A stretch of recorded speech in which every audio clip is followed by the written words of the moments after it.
The Secrets of Star Wars is brought to you by the Star Quest Production Network and is made possible by our many generous patrons. If you'd like to support the podcast, please visit sqpn.com/give. You're listening to The Secrets of Star Wars, episode 100. Hello there. It's a power that Jedi have that lets them control people and make things float. Impressive. Every word in that sentence was wrong. Help me, Obi-Wan Kenobi. You're my only hope. This station is now the ultimate power in the universe. I find your lack of faith disturbing. It's against my programming to impersonate a deity. That's not how the Force works. Force is with me, and I am with the Force, and I fear nothing. Remember, the Force will be with you, always. Hey everyone, I'm Father Andrew Kinstetter, aka Father Fett, and you're listening to The Secrets of Star Wars, where we talk about everything connected to that galaxy far, far away, including the deeper themes and meanings. Just a reminder to please share the podcast on Twitter or Facebook or your social media of preference and leave us a review, because that can get us seen by more people and definitely lets us know how we're doing. And we would love to hear from you and get seen and heard by more people, or rather more heard than seen. But either way, it gets our show out there more if you leave us a review. So please do that and share the podcast. Also, be sure to stick around for the back half of this episode, as we will be talking about Star Wars: A New Hope, the movie that started it all. But to start off with, today we are celebrating our 100th episode. Woohoo! Yay! Such an incredible milestone for all of us, and it's awesome to be here with you all. And so to celebrate our 100th episode, we are going to be celebrating you, our listeners, first and foremost. We received a number of awesome feedback, some in audio format, some in just written feedback, and we're going to share those, answer your questions that you have for us, and then we will conclude with talking about the movie that started it all. So it is my immense pleasure to welcome on the podcast tonight is our full crew. First up, we have the wandering Jedi Sith himself, Ronan, or Thomas Anherho.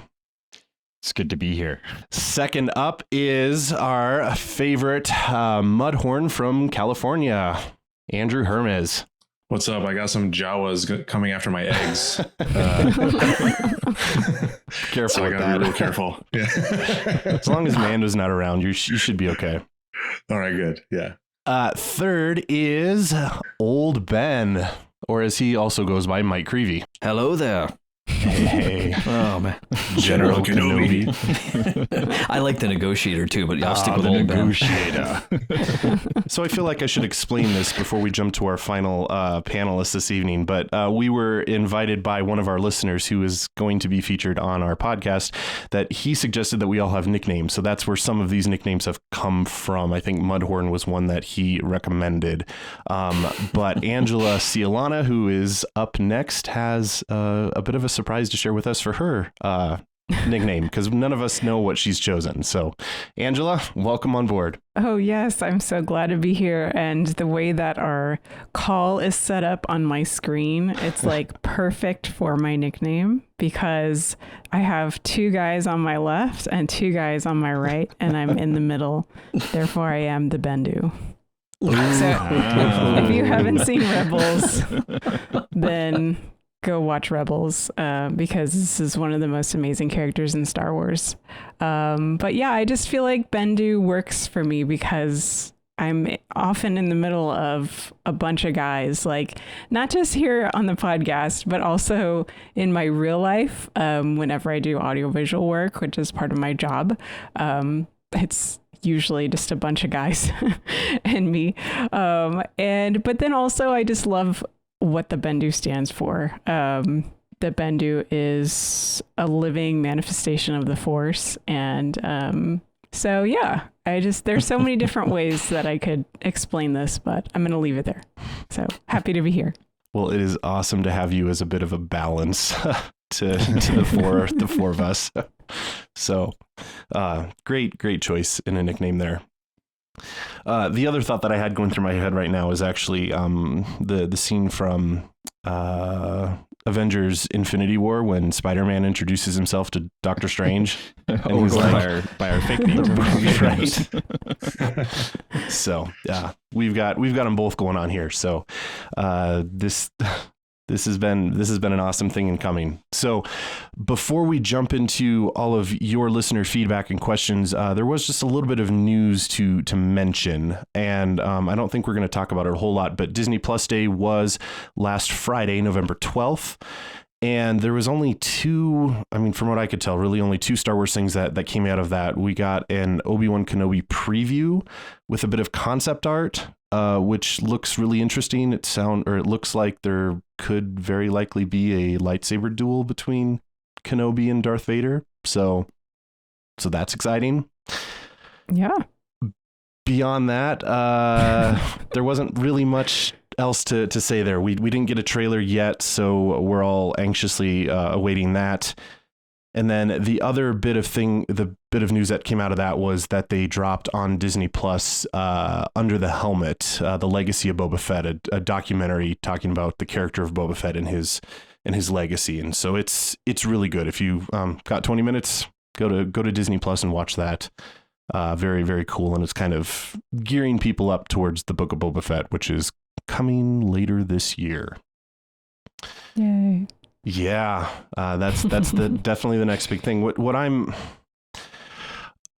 I still want to know dates of releases of these next shows, and we still haven't really gotten anything. So we sort of expect 2022 will be chocked full of them, but we're not quite sure the timetable just yet. So know that we will gotten to a point with Star Wars where they can wait and let each show kind of float itself, right? Because everyone is looking forward to the Book of Boba Fett so much that you don't want to, dilute it with other stuff. And so they can let this one, raise itself, and then the next one will come out and they can raise the hype about it. I imagine it'll be similar to what Marvel did this year with all of their shows. And I think that's probably a wise play to not make them overlap, but to space them out and ramp up the hype for each one as it comes. So the Book of Boba Fett at least will take us into the new year for a little bit anyway, and we'll see what happens after that. So to kick off our show, we do have a couple pieces of audio feedback, which are super exciting to share, and they come from dedicated listeners, and they have questions for us. So I am going to play the first one. I'm not sure if any of you have heard this yet, but I've listened to all of these, so I have a bit of an unfair advantage on the questions asked. So of course you do. So either way, here's our first audio feedback from Jackie. Hey guys, this is Jackie from Las Vegas. Just wanted to say thanks for the great podcast. I love listening while I'm out on my runs, and it's nice to have a podcast that combines my favorite fandom and also my faith. It's a cool combination, and I appreciate all the work you guys do to put it out there for the world. I have a couple questions. The first one would be, what is your favorite scene from the theatrical releases and why? But you can only pick one. My second question is, if you could spend 1 hour with any character from across the Star Wars universe, including Legends, who would it be and why? And this one is specifically for Father Andrew. I know you're out there at the cons all the time, and you're always wearing your cleric / fanboy combination, and wondering if you have ever had any negative reactions or any negative feedback, and how did you deal with that? I know a lot of people do appreciate and ask you a lot of questions, and it's a lot of positivity, but have you ever had any negative reactions, and what did you do in response? Okay, so that was Jackie, and thank you, Jackie. Yeah, thanks, great, Jackie. Great questions. How long do we have on this show? Very easy question. You can only pick one scene, Mike. Oh man! Out of all the theatrical releases, all right. Oh my goodness. Well, I figure since I've had maybe a bit more time to think on this, I will go first. And then we'll just kind of go in order that I introduced you guys. So Thomas, you're going to be up next. Yes. Andrew, and then Mike, and then Angela will conclude. Fine. So, Angela, you've got the most time to think on this. Okay, I've got my paper in front of me. I'm going to be scribbling while you're talking, but I'm listening. Perfect. So, for mine, I feel like this is a bit of a, cliche for my favorite character, but my favorite scene in all the theatrical releases is the Django Obi-Wan fight scene on Kamino when it's raining and Jango Fett is trying to escape, and we've got the lightsaber, we've got Django and his rocket launcher, and just the whole sequence captivated me when I was seeing that in theaters for the first time. So, and that's very much clearly why Django has always been my favorite character. So that scene is my favorite out of the entire theatrical releases. And that's all I'll say, because there's others that I would love to say, but only one. So, Thomas. So it's my turn? Yep. All right. So the scene I have to pick is the lightsaber fight in Empire Strikes Back. When you see Vader light up his lightsaber in that room and the way the fight goes. And this is the thing to me, is like, I'm very much a movie watcher. I love movies. I especially love it when you can get a fight scene that tells a story. And that fight scene does that. You've got Luke who's moving and trying to stay out of the way and constantly in this kind of nervous state of keeping ahead of whatever he can. And Vader is just infinitely confident, incredibly overpowering, and knows he's going to win. There's no question in his mind that this is an easy fight, and it's not even that he's overestimating himself or underestimating Luke. He just knows, and it's fine, and that's okay, because he wants to talk to Luke, and this is the way that he's going to be able to do it. And to me, that is just such an awesome piece of cinematography, first off, but to encompass who Vader is and also who Luke is all in that moment is fantastic. That's a good one. Can't argue with that one. I'm next, right? Yep. For me, many I could pick, but I think for me it's Obi-Wan and Anakin's fight on Mustafar in episode 3. Because that one, out of all, if we're talking theatrical and literal theater experience, that's probably the most emotional I ever was in a theater. First off, I mean, after the battle, Ewan McGregor's, performance, you were the chosen one, like that just chills down my spine every time I see that scene. It's just getting to, first of all, for the prequels, me growing up, the first time I saw Star Wars in the theaters, I think, like probably for a lot of us here, or a few of us here, were the prequels. So it started with Phantom Menace, and then obviously ended with episode 3. And I remember those experiences very vividly. And this scene in particular was just probably the closest I ever got to tearing up in a Star Wars movie inside of a theater. And it was, I mean, it's a beautifully, shot scene. I mean, just the drop back of Mustafar is a great place to have a lightsaber fight. And you have iconic moments and lines, I have the high ground, and you have the emotional aspect, and the really pushing that PG-13 rating of seeing Anakin just burn to a crisp, right?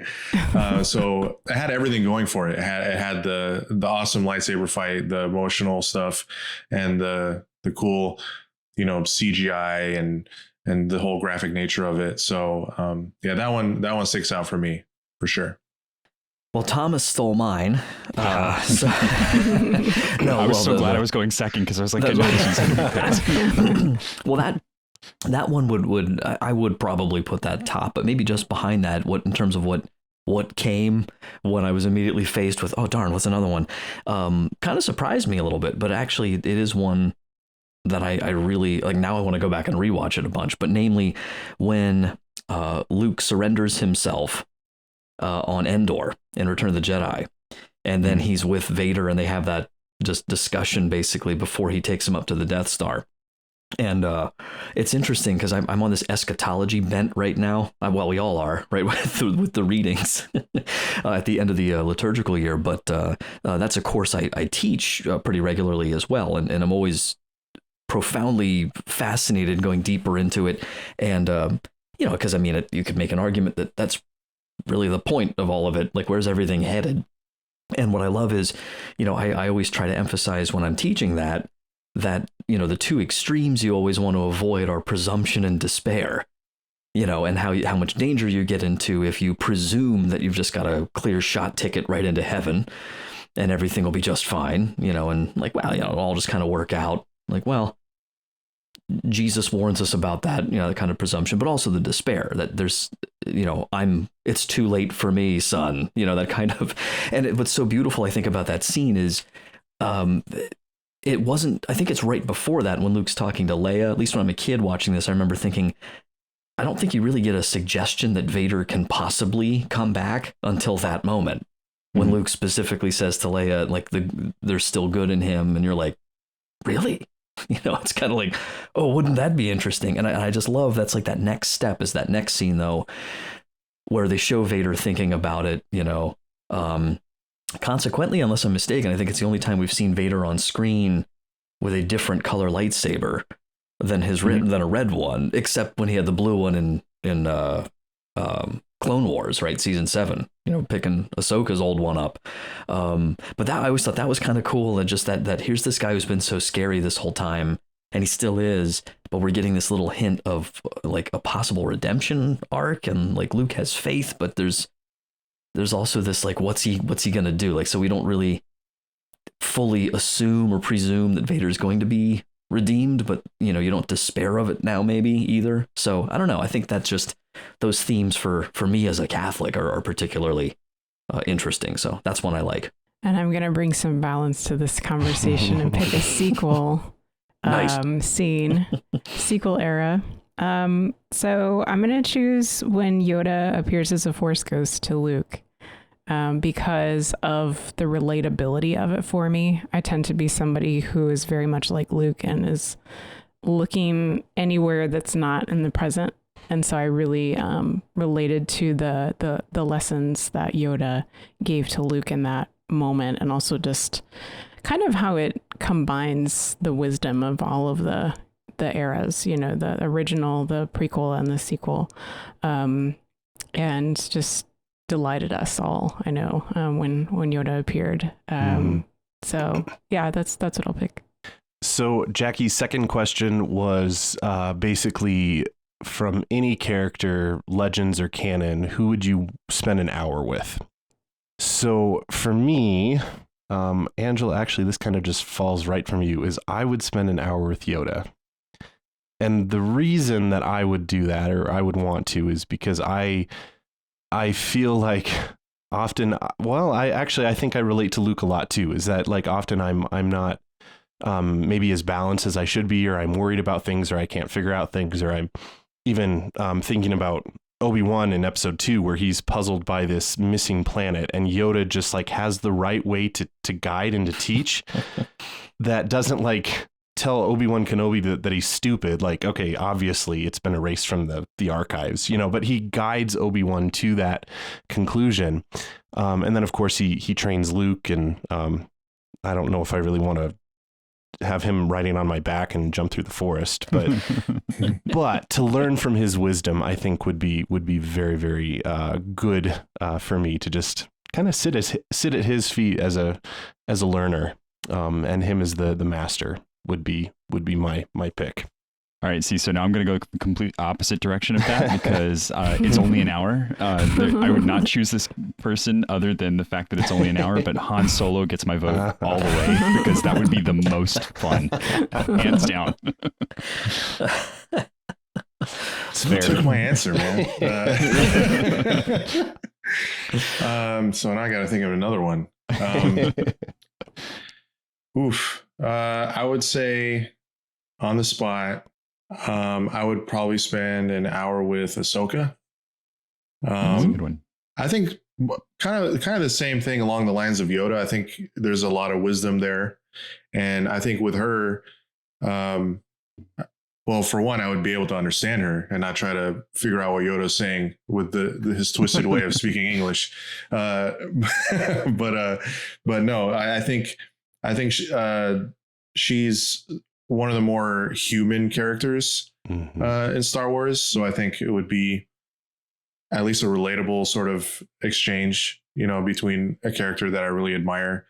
And getting to know, I mean, there's still so much we don't know about her character, and all those gaps, in between what we've seen in Rebels and Clone Wars and now Mandalorian and her upcoming show. So I would just ask her, like, okay, what's up? Like, what's been going on? Like, what's your deal? So I think I would be fascinated by a lot of what she would have to say.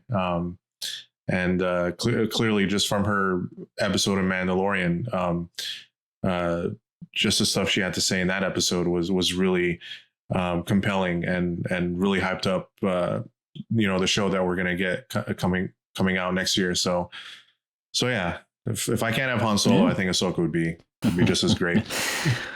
Well, probably no surprise to most of you guys, at least to Father, maybe on this particular one, but Grand Admiral Thrawn Yorodo, I think. This an hour with Admiral Thrawn. Maybe I think where it is might sort of characterize that too, setting and everything. I just feel like there's like an amazing potential dose of like sheer terror and fascination and creepiness and just a very, like the same reason you'd like watch a scary movie or go on a roller coaster, I have a dose of this. So, but I just feel like his character is so intriguing and so complex, and just to be able to kind of, I enjoy long, deep conversations, and I feel like I would probably have a very enlightening one with him. So, not saying I would agree with his technique or any of that stuff. I'd like to hear him out a little bit, go a little deeper than an episode. Bring a chessboard and teach him chess. That would be, yeah. Oh man. He'd be beating me halfway through. I was like, I see how this works now. I see it. I saw your sketch you drew earlier. I know your whole like tactical. Like, oh man. So that's mine. Yeah, and I gotta be honest, Sensei Ahsoka also, but my reasonings would be I see her as a character who has overcome a lot of obstacles. She has an incredible amount of resilience, and I very much admire that quality. So I would, I think just enjoy sitting down with her, because let's not forget she was the Padawan of Anakin Skywalker. So she, she's got some fun and some humor in her too, but just to kind of, learn where she's been and to learn a little bit more, if she could hand on some of that wisdom about being more resilient in life. Those are all good picks. And then the final question from Jackie was for me, and if I get any negative reactions at cons for wearing, I wear my clerics, and then I theme my t-shirts based on who I'm going to meet. So I have been teased about how many different t-shirts I have, because pretty much any fandom, if I know I'm going to meet someone, whether it's Star Wars or, Marvel or DC or whoever, I've got a t-shirt to go with it. And the long and the short of it is that I've never directly experienced anything negative. I have had many people, I assume, just kind of maybe not engage me. So there might be people there that definitely would have a negative opinion of a priest being at a con.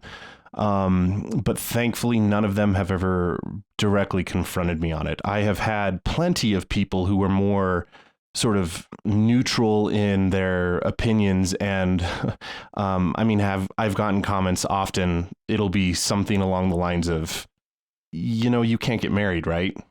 And so then that's what they want to talk about. And okay, so newsflash. Right. Well, and I forgot something. It becomes a really cool, evangelical or evangelizing moment where I can kind of talk about that in my call to the priesthood and celibacy and all of that.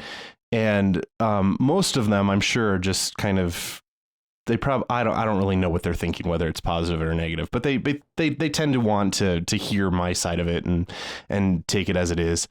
I have met many people though who are are they're parishioners, not my parishioners, but they're like parishioners from the local parishes that are there that are like super stoked to see a Catholic priest at a con and are very, very excited and will come up and interact with me. And in fact, there's a priest that I met at a con, and he was not wearing his clerics because he was not quite sure of the reception he might get. And he was very impressed with my courage to wear the clerics. And so I shared with him the experience that I had. And I hope that maybe I inspired him to do the same, because it is a visible witness, both on the sense of being religious and being a Catholic priest, but also, I mean, then I throw on a Star Wars t-shirt and, so it like takes away some barriers between people, and they, find me relatable, and I'm not just this thing that they might hear about on the news, but I'm a person too. So I found it more to be engaging in that way. And it's been really, really fun to do. And even the celebrities, I've never had a bad reaction. I often get I grew up Catholic, and then that kind of conversation, which is hard to engage in because it's like, well, why aren't you still? And, we'd love to have you come back to mass, but convention is not the time to have that kind of conversation. But then there are other celebrities who are practicing Catholics, and I've met some of them as well. And Cary Elwes is the one that comes to mind immediately. So if you aren't aware of who he is, he plays Wesley on The Princess Bride. He is and Pope John Paul. Yeah, he's Pope John Paul II. He's Robin Hood in Mel Brooks's Robin Hood Men in Tights. But interacting with him as a priest was really cool, because the first thing that he did when he saw me in my clerics was he went and he wrote down on a sticky note a few names, and he handed it to me and said, these people are, I forget exactly what it was, some sort of sickness, cancer. And he wanted me to pray for these people that he knew. Oh, wow. And so it was just awesome. Weird. It was cool, weird to have the kind of the situation flipped, where he wanted to approach me with that rather than me saying, hey, would you sign this picture of you? That's so cool. So I love to do that. It's really cool. And hopefully I don't ever have a real negative experience, but I've had a really large number of positive experiences. So Father, you're a different kind of famous. Yes. Yes. Your boss is a real big deal. Right. That's awesome. That's so wonderful to hear that. Oh. So hopefully, I am hoping to go to Star Wars Celebration. So, Andrew, I think you might be going as well. That's the plan. So maybe we'll do a little Secrets of Star Wars meetup and have some fun things to share about Star Wars Celebration in May. That'd be great. Sweet. Okay, on to our second bit of audio feedback. This one is from Sean Heller. Hey friends, this is Sean Heller. My question for you, who is your favorite character from the current canon of Star Wars and why? Also, if you'd like, who is your favorite character from the Legends universe and why? Congrats on 100 episodes. Here's to many more. What I've enjoyed the most from your show has been your coverage of The Mandalorian. Listening to you talk about the different episodes after I've watched them helped me glean more insights into things I might have missed, story arcs, and everything else. Again, congrats on the 100, and here's to many more. Awesome. So I'll take this one away first. I'm going to answer both questions. He sort of kind of linked them together if you wanted to, but I want to say two different characters. So my favorite character from the current canon would be Grand Admiral Thrawn. And definitely because of his Sherlock Holmes kind of mind. And I mean, he's been a fan of mine ever since I read Heir to the Empire decades ago when Timothy Zahn wrote that. So definitely for the current canon, Grand Admiral Thrawn is my absolute favorite. And then I shouldn't say absolute favorite. I think there's another one that might be an absolute favorite. But from Legends, Jason Solo is going to be my pick for that. So he is, if you're unaware of the Legends, he is the son of Han and Leia Solo. Again, not current canon, but Legends. And the reason that I really like Jason Solo is because I was reading the novels as he was coming of age when I was coming of age. So I very much related to his character, except for the fact that he becomes a Sith Lord and goes down the dark side and all of that. So, but it was heartbreaking as a teenager to kind of go on that journey with him. But he's always been my favorite, and the novels all kind of keyed in on various aspects of what he did and why. And I really appreciated that. So those are my two picks for that. All right, so I'm up next. My two picks are actually the same guy. I really like the stand-ins for us in stories like this, and so Wedge Antilles is my absolute number one go-to. And I love the Rogue Squadron books, read them all when I was growing up, and the character of Wedge just being that, guy that's just caught up in this whole crazy mess and not really part of the Skywalker saga, but always there with Skywalker somehow, right? I really like that character and the way he fits into everything. For me, I think, I think Thrawn is the only answer for me.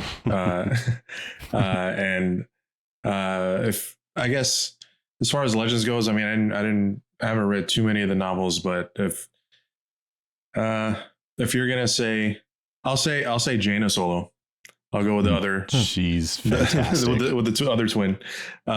She's an awesome character. I mean, she obviously had like a long, hard road throughout her Jedi journey, and having to battle her own brother. Had to, you can only imagine. So she's a really cool character that stood out for me.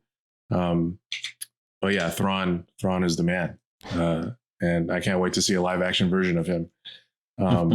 Fingers crossed. So I think I'll go with those two. I think a character who he didn't really get, I think, enough screen time, but TK421, I'm just kidding. No, but, I think there's a T-shirt that needs to be made there. No, but and I've talked about this before on the show, but I've just always loved Obi-Wan. I'm sitting here, the guys are laughing a little bit because they saw me earlier. I'm holding my replica lightsaber here, so when it came time for me to actually drop a way more money originally than I was comfortable with on a really nice prop or replica, that's the one I went with. I always liked his character. It's really grown with time, and I always really respected Ewan McGregor, because he was practically a kid when he did episode 1, and I always thought his ability, because we've all seen him as Obi-Wan. We've heard James Arnold Taylor, I guess, as Obi-Wan more than we've seen or heard anyone else as Obi-Wan, so don't want to rule him out. But to see Ewan take on that role and pay such, I think, tremendous homage to Sir Alec Guinness without just mimicking him somehow, I still don't know how he pulls that off, And so I was, of course, so delighted when even there were rumors about, a Kenobi follow-up. So I'm thrilled across the board for that. But I like the original Obi-Wan, A New Hope Obi-Wan, this archetypical kind of a wizard. There's definitely hat tips sometimes to Gandalf in there a little bit. There's, this wise sage, but who also has sorrow and mistakes, and he's not perfect, but he's a man of integrity, and I really think that shines through with Ewan's performance of being surrounded by so many compromised Jedi. In some cases he makes a lot of, like I said, mistakes, but he's true, and I just think it's a good character for a lot of different reasons, a good example, so that's I'd say him. And then Legends, honestly, it's tricky because technically he's canon, but the Legends exploration of Darth Plagueis just I found utterly fascinating. And one of my biggest disappointments about certain things with some of the canon is that they've just left that out there with no follow-up, no, official sort of pursuing of all that could be there, And if anyone hasn't read, what's the author's name? I almost said Max Lucado or Max Lucado. It's not him. James Luceno. James wow, what a Luceno. book that would be. I know. Yeah, that would be fascinating. No, was it James Father? What was it again? James Luceno. Luceno, that's right. Yeah. Yeah, his Darth Plagueis book. And unless I'm mistaken, I want to say I think that was written or released or being written right around the time of the Disney acquisition. And I think I heard there were early on, there was a lot of potential, canon or stuff they had hoped would become canon that didn't, or, so my understanding is there's a lot of stuff in that novel that's, I read it almost as sort of my own head canon because I really think it makes a lot of sense. And so that's a really interesting character, I think. Yeah, and I have to go with Obi-Wan all around as well. And my why is the Myers-Briggs personality tests. People have their positives and negatives about it, but I've always tested as INFJ on that.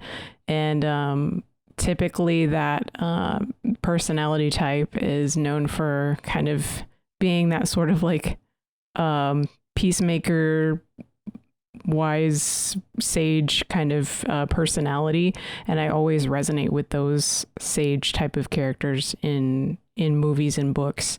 And Obi-Wan to me is the wise old wizard that we meet in A New Hope, and he's also, in the prequels, the guy that you can have a drink with. And so I just love the different dimensions of his character and just how he inspires me.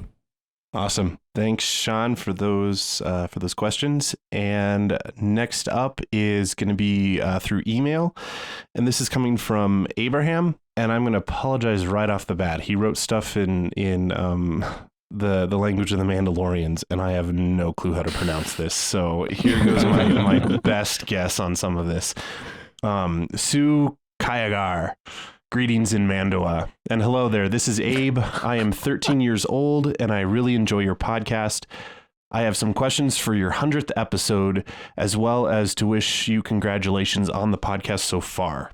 So, side note, he's got a number of questions, and I will just give them one at a time, and then we can answer them rather than reading all the questions first. So his first question for us is, if any of you have ever played a Star Wars RPG, what sort of character have you played, and what sort of story did you play? So I would say, even if you haven't played an RPG, this could be what kind of a character would you like to be in the Star Wars universe?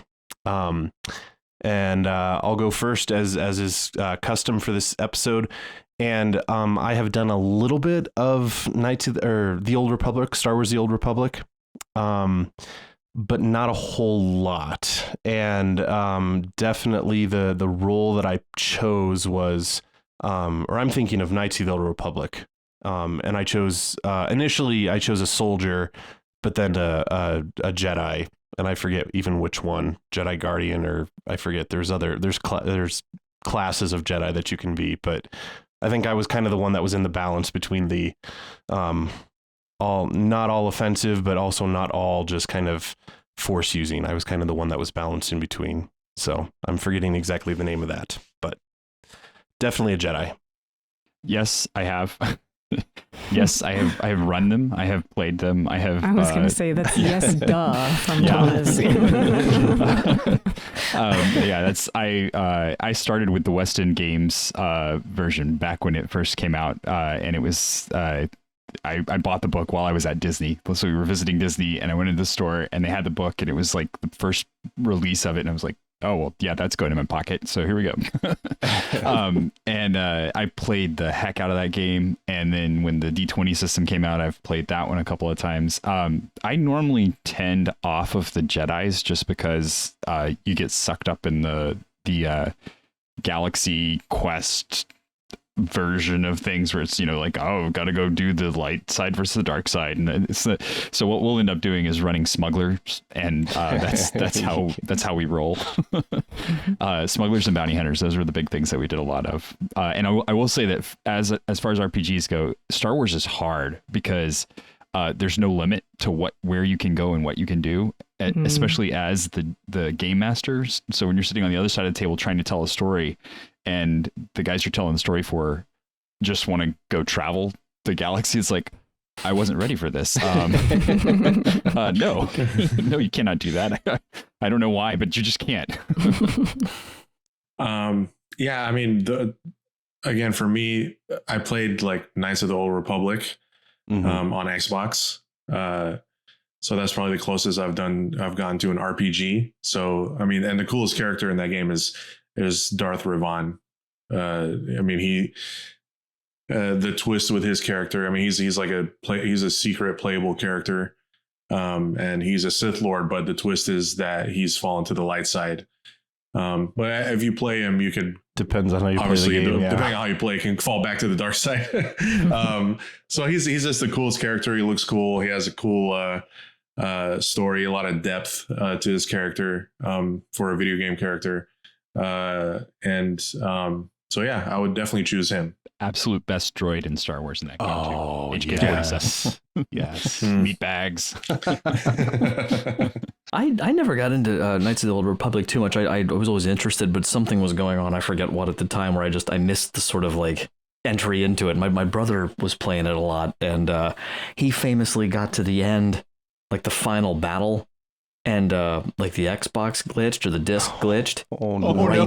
Right before, or it was just after like the last save point, and so it was like, I'll never forget. It was like a week until he got over it. Like he was just like, that's traumatizing. That's horrible. Like he's like walking around. But for me, I really enjoyed the I don't know if, I guess it would maybe fall in an RPG just because you could, you know, make all sorts of decisions and stuff within the scope of it. But the Jedi Knight 2 Jedi Academy game on Xbox, which was a lot of fun. And whatever reason, 9 times out of 10, I really preferred to be what's Plo Koon's race, Keldor, I think. Yep. Mm-hmm. You could pick one of, so I picked, just because they had a lot of cool different the mask features and stuff you could change and stuff, and it was fun to customize that and everything. But yeah, I usually played as him 9 times out of 10. Well, I'd say no, about 60% of the time when I could choose, I chose blue lightsabers. About the other 40% was green. Sometimes I dabbled in purple, but it just didn't feel right, you know. But it was fun. Like you could pick and that was like, I think that was like the first game where you could really get that much.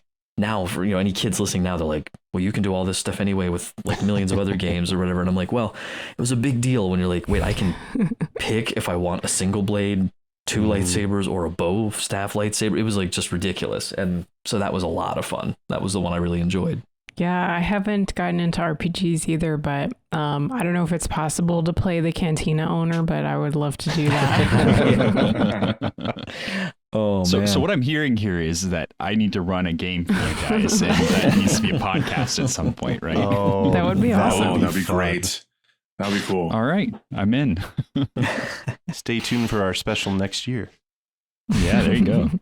Okay, next question from Abraham is, what non-canon material, and he's saying Star Wars Visions or Legends, do each of you hope is someday brought into canon?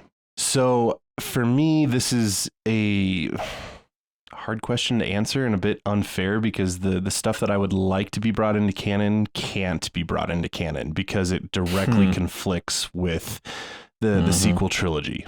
My absolute favorite Legends material is everything post Return of the Jedi, because that's what I grew up with. That's what I read. And, the New Jedi Order, the 19-book series, which was like astronomical, and trying to read all 19 books was amazing. I loved it. I know some people didn't really care for it, but I loved it. And then the sequel, or the series that came after it, Legacy of the Force and Fate of the Jedi, loved those books. In fact, I am rereading Fate of the Jedi right now as an audiobook. So anytime that I travel, it's just constantly playing on the road.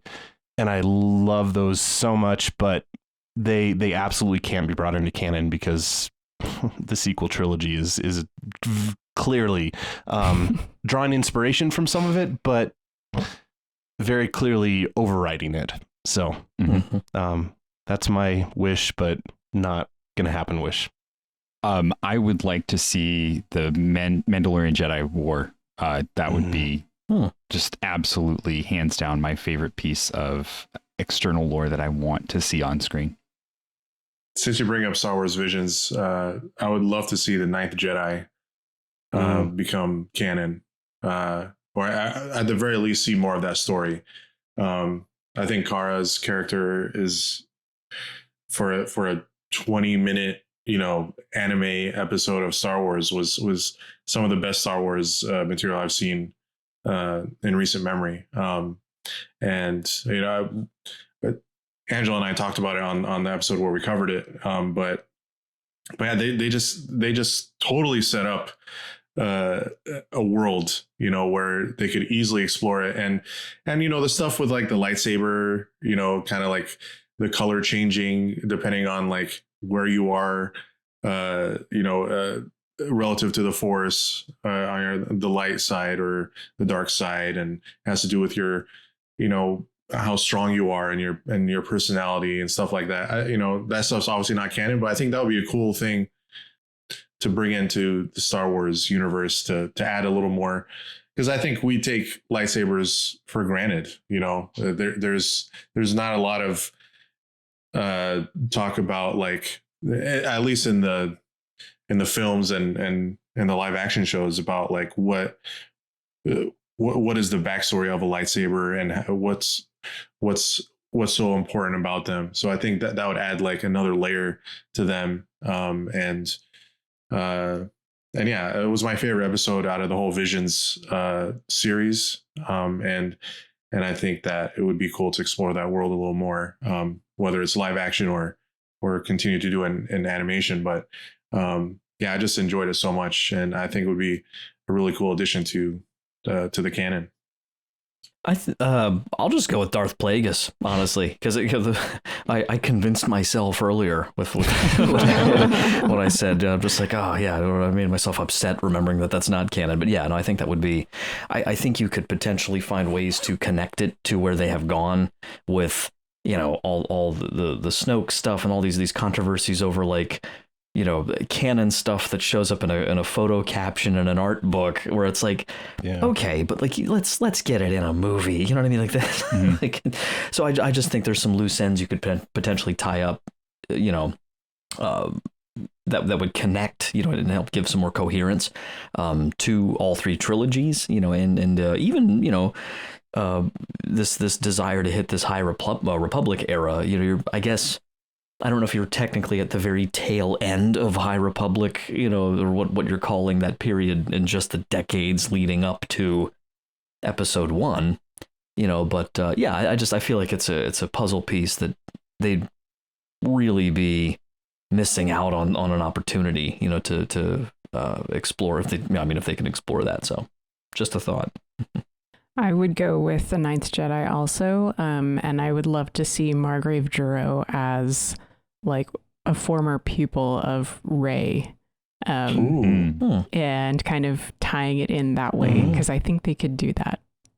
Yeah, I like that. Okay, next up from Abraham is which previously animated character do you each hope to see live action someday? So for me, my pick here is going to be Tech from the Bad Batch. And it sort of follows then that the entire Bad Batch would be looped into that. But Tech is my favorite of the Bad Batchers. And so I would love to see Tech and his armor done in live action. There's a number of cosplayers out there. And in fact, one of them I've interacted with on Instagram, and what the cosplayers can do with it is phenomenal. So I'd love to see that done in a TV show or a movie someday. I'm looking forward to seeing Ezra Bridger as a live action. That's one I'm really excited about. Yeah. Thrawn. Yes. Next. I'll go with Hera. Yeah. Because we got close with some of the squadrons footage, and stuff too. So yeah. Hi, Vanessa, if you're listening to this. Yeah, hi. Yeah, you totally stole my answer. I was going to say Hera also. I think she really has earned a place, if you can earn a place in live action. But anyway, yeah. There's always hope. Next question from Abraham is, if you were a Mandalorian, what would your armor look like?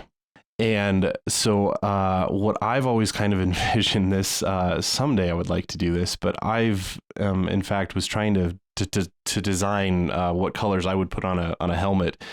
And I was at least personally going to go with the clerical garb that I usually wear. So kind of go with black and white. But I also really like dark purple. And so it's in my mind, I'm sort of equating it to the liturgical color of Advent and Lent, but throwing it in there, I kind of like those colors mixed together. So maybe someday it'll happen, but that's nice. My thought. Oh man, that's tough.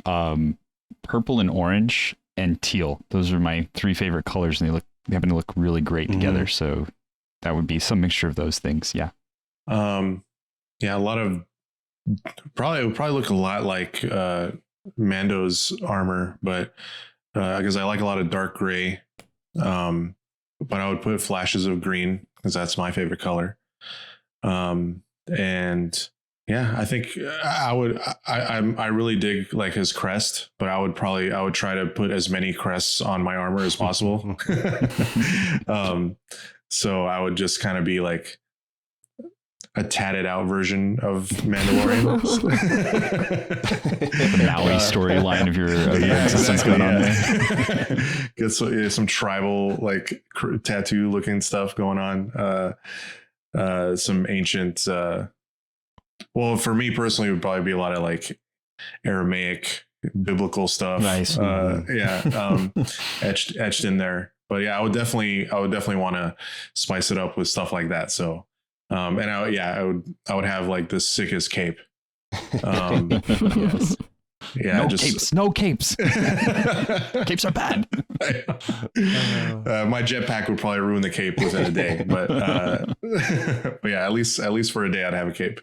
Well, I'm no Gar Saxon fan, but I loved the sort of like Darth is Maulian a word, like an adjective, like the sure it is now. It is now. the MAUL maulification, a very different kind of word of the Mandalorian outfits in that sort of dramatic conclusion of season 7 of Clone Wars. That was with the horns and stuff on around the top, which was kind of cool. That was just kind of a neat look. But I'd probably go. The color scheme would probably be.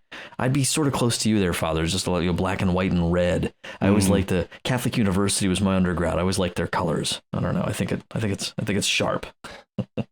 Yeah. So I originally, when you asked this question, I thought of Casca Reeves, Sasha Banks's character from The Mandalorian, who's basically just like blue, a whole bunch of blue. But now that you guys are talking about like how it would connect to your personalities, like just the way that I dress, it would probably be more like Sabine.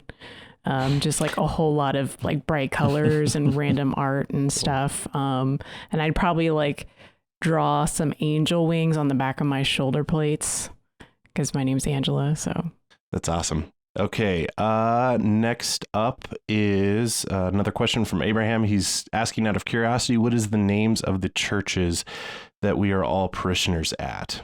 And so I am pastor at St. Lawrence O'Toole. And funny enough, today is St. Lawrence O'Toole's feast day, which meant that actually, since he's patron of my parish, that today we did not celebrate the 33rd Sunday of Ordinary Time, but we celebrated the solemnity of St. Lawrence O'Toole.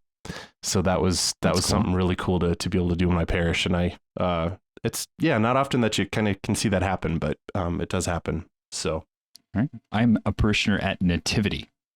I am a Chaldean Rite Catholic and a subdeacon at my parish, and it's at St. Peter's Chaldean Catholic Cathedral. It's the cathedral for our diocese in the West. So the Chaldean Rite, we have two dioceses in the States, a Western diocese and an Eastern one. And our cathedral's right here in San Diego. And yeah, it's the parish I grew up in. If you don't know what a Chaldean is, or the Chaldean Rite, basically we're one of the most ancient churches. It dates back to the apostolic age, and with St. Thomas, and we're Christians from Iraq, basically, modern day Iraq. So we come from Mesopotamia, and our people date back all the way to the Babylonian age, to the cradle of civilization. So it's a cool rite and ethnicity to be a part of. Being Chaldean is not only I guess an identity for my ethnicity, but also for my faith. So it's pretty cool. So if you didn't know that about me, now you do. That's a great Andrew, flex. by the way, I was just going to say it's interesting because Abraham, who's asking this question, his namesake was the Chaldeans, right? Yeah. from the same neck of the woods. So that's kind of cool. Absolutely. My home parish is St. Elizabeth Ann Seton Church. We're not too far from Harrisburg, Pennsylvania. It's one of the first churches. I always forget, everyone's very careful with these records. I'm hesitating to say if it's the first church, but it was definitely one of the first churches in the U.S. or in the world named after St. Elizabeth Ann Seton. There's a special connection to her because where I'm from is just about 45 minutes away from Emmitsburg, which is where she was, where she basically in large part helped to kind of kick off Catholic education in our nation. And so I've always felt a very close affinity to her, and growing up in this area. And then as a teacher, I have a statue of her on my desk that the members of the parish gave to me. I used to work at the same parish I go to now. So I've had this lifelong, I keep bumping into, St. Elizabeth Ann Seton pretty much everywhere I go. And I actually spent a year at Mount St. Mary's in the seminary right there as well in Emmitsburg. So Mother Seton's always watching over me. I think her feast day is actually the day before my birthday too. So nice. I'm close to Elizabeth Ann Seton in a lot of ways. So happy to be a parishioner there. Speaking of mothers, my mother trumps all of your saints because my parish is Mary, Mother of the Church. There you go. Awesome. Okay. It's not a competition, but we're fans. To wrap up Abraham's email, he was the one who suggested that we all had nicknames. In fact, he suggested that Thomas be called Ronan and Andrew be Mudwood. Nice. So excellent suggestion. Yeah, so thanks for that. Love it. Perfect. And then he said, random side note, the priest at my parish is also called Father Andrew. So that is awesome. Oh, wow. So good name. And then all the best, and remember, this is the way. This is the way. Absolutely. Okay, next up we have Chris through email, and his question is, did y'all know each other outside of the podcast before starting the podcast? If yes, then how did y'all come up with the idea for the podcast, and how did it become a reality? If no, then who had the idea to make this podcast, and how did you find and recruit the others to join? So to answer this question, it's really kind of a complicated answer, isn't it? None of us knew each other before the podcast. Well, actually, I knew Thomas before. Yeah, Angela and I knew each and I other guess before. Thomas, you and I we were on Secrets of Tech a couple times before I took over. So I was on Secrets of the Godfather with Andrew, I think, before we were on here, and then with Angela on John Williams, but through SQPN, I didn't know anyone except through there. Yeah. Mm-hmm. Yeah, so to kind of just give an overview here, the podcast, the Secrets of Star Wars podcast, was actually started by Dom and Father Roderick. So I forget exactly when that happened, but they were the ones who started it. So we are sort of just the current stewards of this podcast, which is really, really fun for us to be able to do. And the group of us, we all connected because we were involved with SQPN in different formats or different other podcasts. None of us have ever met in person because Thomas we are Angela and I have. We actually did. Yeah. Yeah. Very cool. Yeah, we met at one of the Catholic social media conferences, and that's kind of how I got roped into the whole SQPN thing. Awesome. So, okay. Yeah. Nice.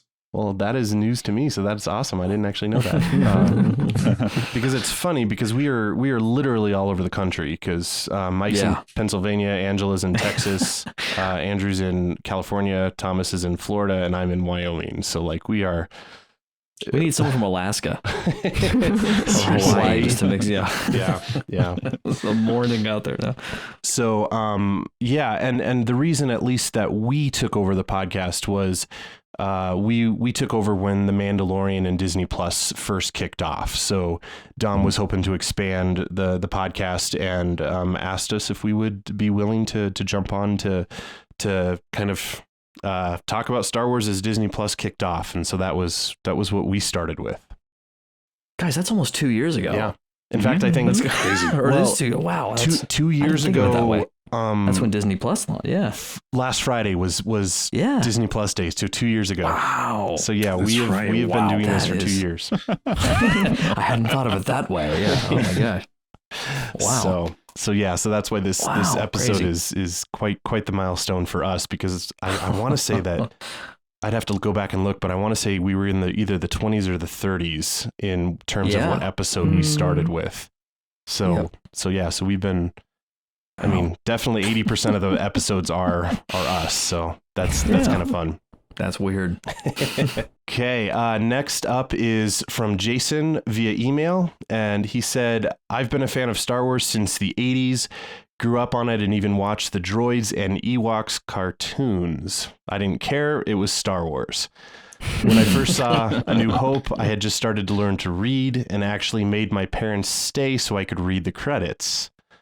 I love the new show and listen every week. Here's to 100 more and then some. May the Force be with you. Nice. Thank you. With your spirit. Yep. That's awesome. Thanks, Jason. Next is from Catherine, also through email. And she said, cheers to the Secrets of Star Wars on your 100th episode. I'm glad to have found a group of Catholics that enjoy all things Star Wars as much as I do.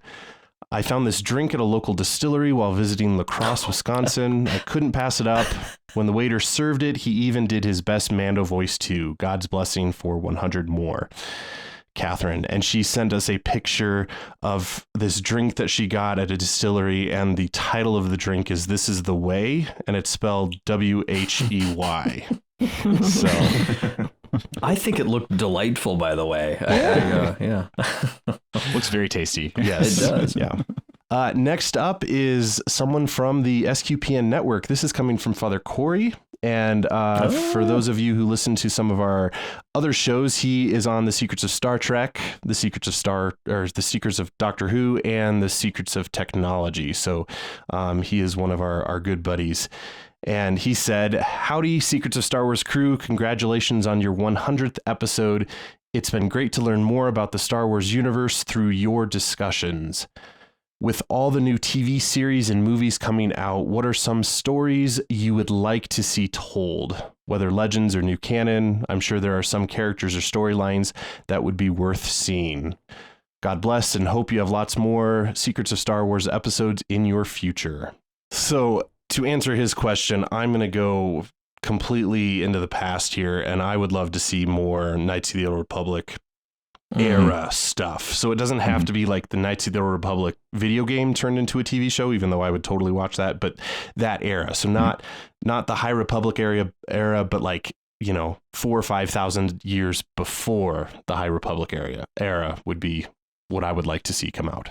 Yeah, I'm torn on this one. Mine are all spacecraft oriented things, but I think the development of hyperdrives, I would love to see that fleshed out a little more, and which it has been in comics, and it's in the old Legends canon it was there, but I would love to see that. And then I would love to see a TIE Fighter series based on the old TIE Fighter game, because that game was amazing. It had an incredible story. And just to see the perspective of the TIE fighters, would be really intense. Father, you took my answer. So I'll go back to Visions, but since I already said I would like to see more Ninth Jedi stuff, I would just as much like to see more of the duel, the first episode. I think it'd be cool to follow a character that's like, just collecting kyber crystals and, you know, just tearing through the Sith like that. You know, obviously the Mandalorian has that Western samurai feel. But this had such a unique sort of aesthetic that I think it would be cool to, even in live action, it would be cool to like see what they could do with that sort of story. You know, just another like sort of off the beaten path Star Wars story that's not so like heavily, that doesn't have like a lot of stakes, you know, in the broader Star Wars canon, but you know, we can just follow a character like that and explore like his sort of world and you know, dig deep into that character. You know, and with that, you know, the possibilities are endless. There's no like, it would be cool to, even though we love the fan service, it would be cool to have a show where you're not sort of like trying to balance the fan service with the narrative. So yeah, I think that'll be cool, a cool story to explore more. Literally this has never crossed my mind once in my whole life until this moment. And it just hit me like, my wife and I love, you know, I don't really get into like detective shows that are really like super, you know, serious or really heavy, you know, or like super violent per se, but like I loved I've loved like Monk, you know, and Psych and like shows that are, you know, that are seriously done, but have a very wonderful like comedic bent to it. And I was just thinking, I feel like you could have so much fun with like a Star Wars kind of detective show, you know, where you have like endless possibilities with this visual vocabulary that's practically infinite between different races and planets and stuff, but there's like some sort of like, you know, mystery that needs to be solved. I don't know. It's completely random. Just popped in my head. I would love someone to do something like that. I would be a huge fan. Yeah. Oh man. Yeah, that'd be really cool. Yeah. And I know just the Jedi who would be the character to be the center of that. But anyways, my answer would be, okay, so in A New Hope, when Obi-Wan hears his name for the first time, Obi-Wan Kenobi, his eyes get really big. And I want to see the story behind that. And I hope that we get to see it in the Kenobi series. But I want to understand like how it's such a shock for him to hear his name like that, said like that for, I guess, the first time in a long time, as he says, or is he faking it? But it really doesn't seem like that the way that Alec Guinness portrays it, of course. Of course he's alive. He's me. But that just really struck me when I was rewatching to prepare for tonight. So cool. We have one more email, and this is from Father Ryan McCandless, who actually is a really good friend of mine. He and I went to seminary together. So nice. He said, congrats to you all on reaching 100 episodes. Thank you for breaking down Star Wars and sharing the wonderful encounters that you have had with this whole saga. Though I may not have the love of the expanded universe or the legend stuff that you all have, your knowledge in handling this new canon material makes for very interesting and enlightening shows. He has a few comments on a couple different episodes, so I'm just going to go through those as well. He said, Angela and Andrew, in discussing the Wookiee's paw, so that would have been the Lego Halloween episode. I am surprised that you didn't cover the idea of Obi-Wan surviving rescuing Princess Leia from the Death Star and still having Luke destroy the Death Star.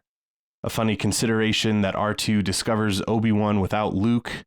All chance. Also, I loved the beginning, terrifying tales with Poe being one of the lead in figures with the lightning.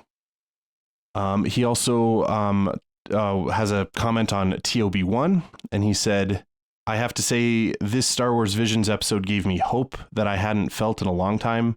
Perhaps it was the dream of the real, the definite Pinocchio theme, but it produced in me something of the goodness of humanity. In the dialogue of Al, it's pretty easy I'm not sure what he's In the dialogue, it's pretty easy to be pessimistic, nearly nihilistic. In the dialogue of an AI, it's pretty easy to be pessimistic, nearly nihilistic, in believing that AI will turn on humanity. Yet this grasped at the master droid Smith designing a droid that effectively seeks the good and makes it happen despite the droid being a droid. I am happy that Father picked up on the dead planet coming back to life as Obi-Wan comes to life. The belly of the whale, the throne in the basement behind walls, the tomb of Christ are all the sign of Jonah and the idea of resurrection. This story really nailed a positive push that hasn't been grounded in our day as much as it can be. And then he also had a comment on Tatooine Rhapsody. He said, I was a bit lost in this episode. However, the concept of a rock band enslaved by Hutts makes sense. What I found interesting was that the music felt like a homage to American rock influences that trickled into Japan. It's the positive cross-cultural growth that Star Wars is good at. My hope is that your show goes well. I'll be praying for you and the continued success of your future episodes. May the Lord be with you and also the Force.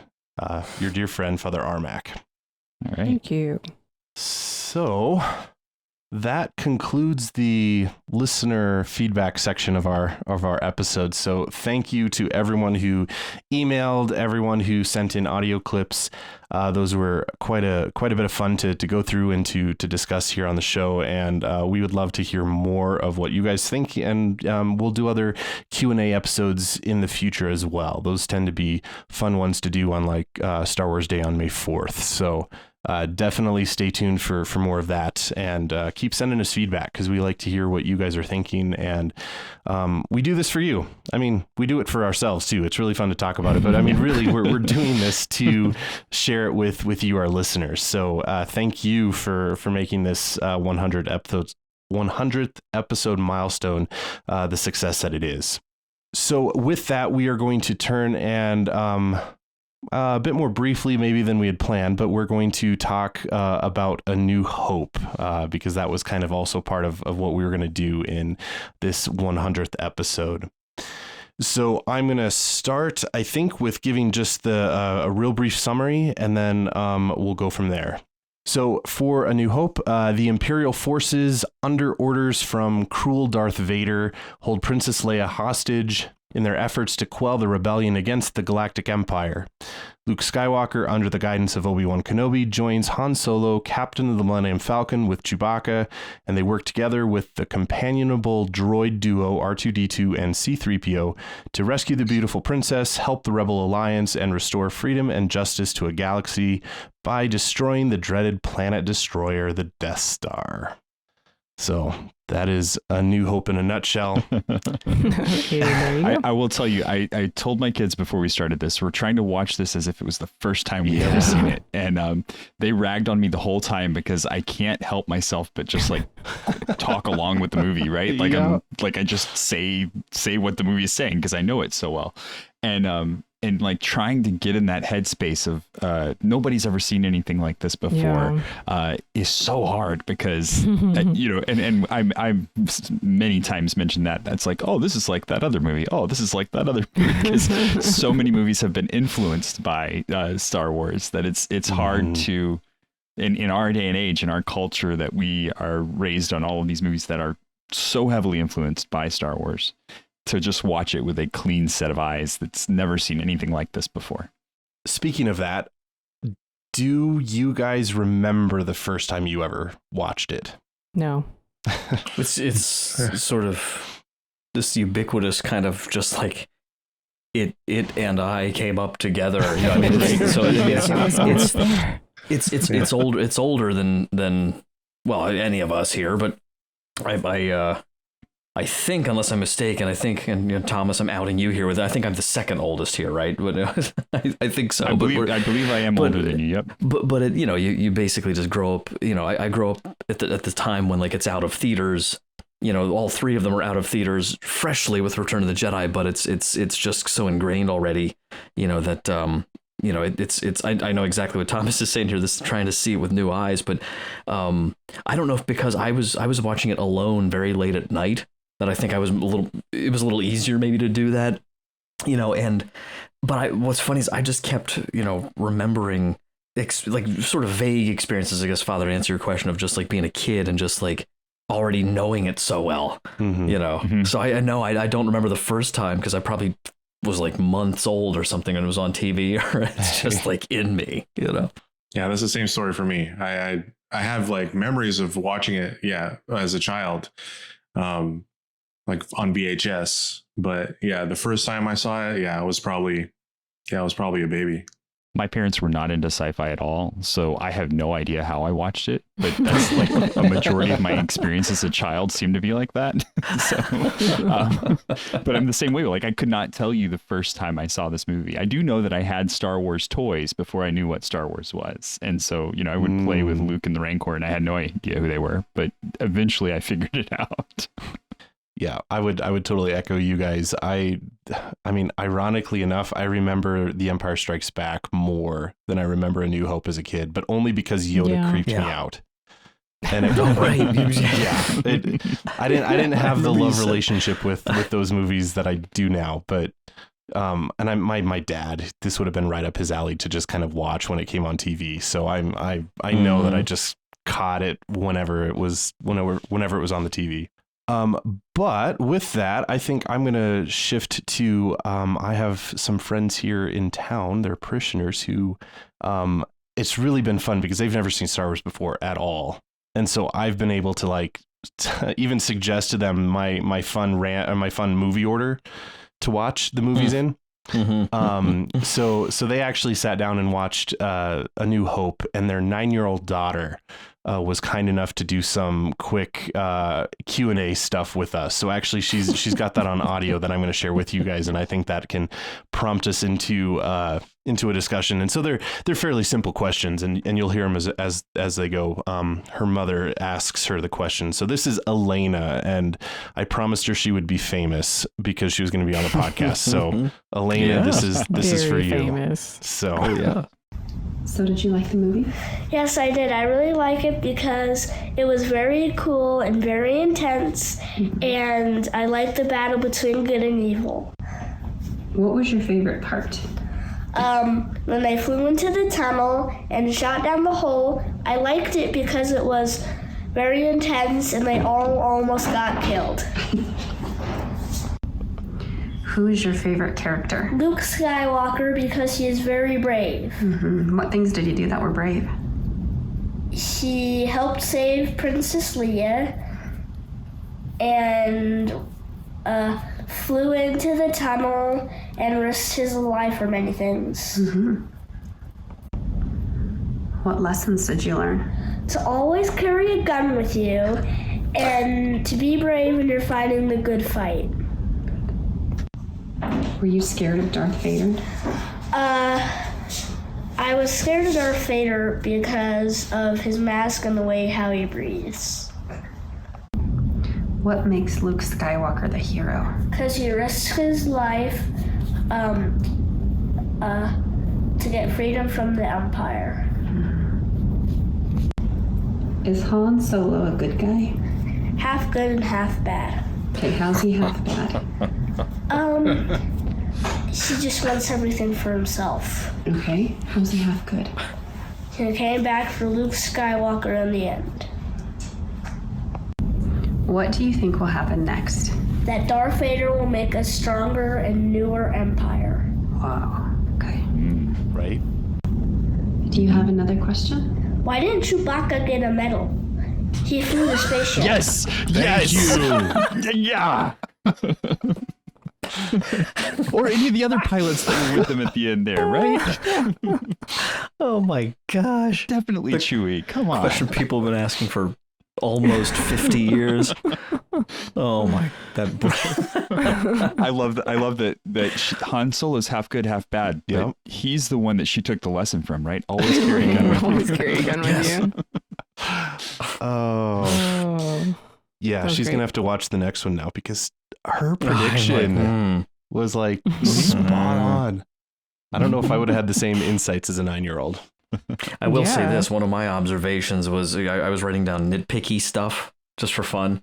Like, it's always bothered me my whole life that very first scene, that iconic scene the angle, like the pitch of the Star Destroyer doesn't fit the way the it's and like then they're shooting under it. Why are they shooting under it? That's not so. And then the terrible sort of like marksmanship fundamentals the whole way through it. I was having fun. I just got sidetracked at one point counting how many times all of the main actors were closing their eyes while shooting.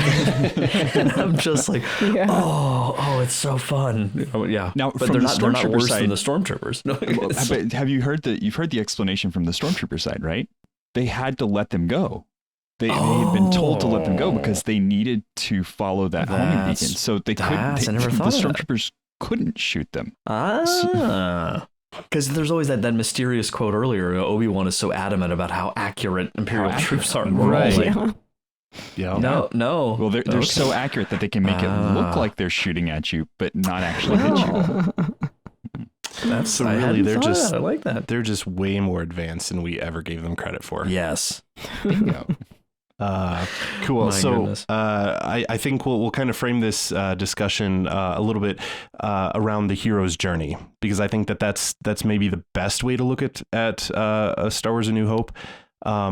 A couple kind of behind the scenes sorts of things that were happening here is that George Lucas intentionally wrote this story with the hero's journey in mind. And in fact, that's most likely why this movie has been, it appeals to people of all cultures. And I mean, it's a worldwide success because these themes and the archetypes and the characters embody this kind of universal theme that every one of us can relate to. So that's a really cool way to look through to look at this movie. One of the things before we start on that is I found it interesting that originally he wanted to make a Flash Gordon movie, and that's what actually prompted. I mean, it became Star Wars, but he wanted to do Flash Gordon, but couldn't. He didn't have the rights to the character. And Queen sung about that. If anybody knows. Yep. Queen made the theme song for Flash Gordon, the movie that actually did come out for Flash Gordon. And then in some of their music, they talk about the fact that they don't like Star Wars. And that is the reason why. Okay. I think that was Bicycle most famously. I believe it was. They don't like Star Wars. Yep. And it's funny because I absolutely hate Flash Gordon. Like my dad loves it, but it was way too over the top cheesy, and I just I couldn't handle it. So to just kind of put into perspective, I guess the hero's journey is the journey that Luke Skywalker goes through, and I mean he's very clearly the hero of this, and this whole idea is coming from Joseph Campbell, who wrote a book, The Hero with 1,000 Faces. And so he kind of outlines some of the standard kind of, like I said, archetypes and stuff that outlines the hero's journey. So as Luke kind of goes through this, there are a number of kind of phases that he goes through. And I'll kind of list them, and kind of we can talk about them.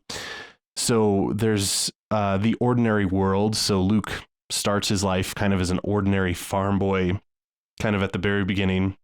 He's kind of your everyman, and everybody can relate to him. And there is an initial call to adventure for the hero. And so this is when the hero is faced with an event, conflict, or problem that makes them begin their adventure. And so this would be when R2-D2 reveals the princess in need, and the whole sequence of meeting Obi-Wan, and Obi-Wan inviting him to go with him to Alderaan. And there is the refusal of the call. Luke initially refuses the call. He wants to go back home to Anchorhead. And or not go back to Anchorhead. He wants to go back home, and he could only take Ben as far as Anchorhead. And so I wanted to at least stop there for a moment and just kind of talk about that. I feel like this is super familiar to probably every single one of us, right? And I'm thinking in terms of vocation. And we've talked about that on the show too, is like often, when God calls us somewhere, the initial response is to refuse. And it's often in the refusal that we're led to going down the road that ultimately God is calling us to. He doesn't call the qualified, he qualifies the called. Isn't that the... Yep. It sounds like a trope, but it's absolutely true. Right. Yeah, I wrote down what struck me was that Luke said, it's not that I like the Empire, I hate it, but there's nothing that I can do from here. And I just felt that was very relatable because there's so many problems that we feel, you know, are in the world and society and our nation, what have you, that we feel like, well, it's terrible, but I can't do anything about it, so I'm just going to live my life. But this concept that Star Wars brings in is that you say yes to your calling, and then that will end up connecting with so many other things that, you know, need to be done in order for right to prevail in the end. And another thing that I wrote down was that Obi-Wan is kind of like the way that he responds to Luke when he says that, he says, well, you must do what you feel is right, of course. And that really struck me as well, just the concept of how do we, not just how does God work with us in our kind of apprehension, but also how can we help others who, you know, feel like, well, you know, I can't do this thing that you're asking me to do, but I can kind of meet you in the middle. And so I think just always respecting people in that way and kind of journeying with them, which Obi-Wan does very much. He doesn't tell Luke what to do. He encourages Luke and he says, hey, this is, you know, this seems to be your calling. You know, you should follow that. But he doesn't kind of force anything down his throat. So those are a couple of things that I pulled from that whole dynamic. That reveals Obi-Wan as a very wise mentor. I can very clearly relate to that. When I was in high school and I got confirmed, Bishop David Ricken pulled me aside after Mass and was like, have you ever considered the priesthood? And was telling me that the Holy Spirit like moved him to say this and felt the Holy Spirit just wash over him as he confirmed me. And what was phenomenal about that was I was going to School of Mines, or I was going to go to the School of Mines and Technology and study computer science. I wasn't going into the seminary. And he did not at all try to convince me that I needed to go into seminary. He was just incredibly supportive that I was doing what I felt was right. And I mean, you know, hindsight being 2020, like that road led me into seminary. and it makes me wonder if, you know, Bishop Ricken, like, you know, had a inkling of that through the Spirit, but as a mentor, yeah, he didn't force it. He let me discover that on my own, but he was also supportive and everything. And that's really, I mean, that's Obi-Wan's role here is as the mentor. Well, the importance of discerning.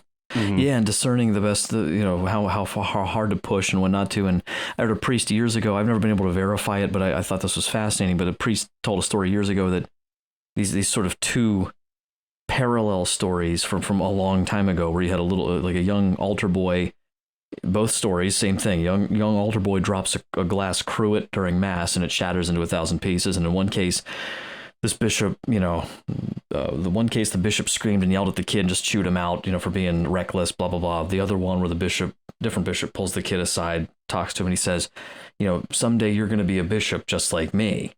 And evidently the second kid ended up being Fulton Sheen. The first kid was Joseph Stalin.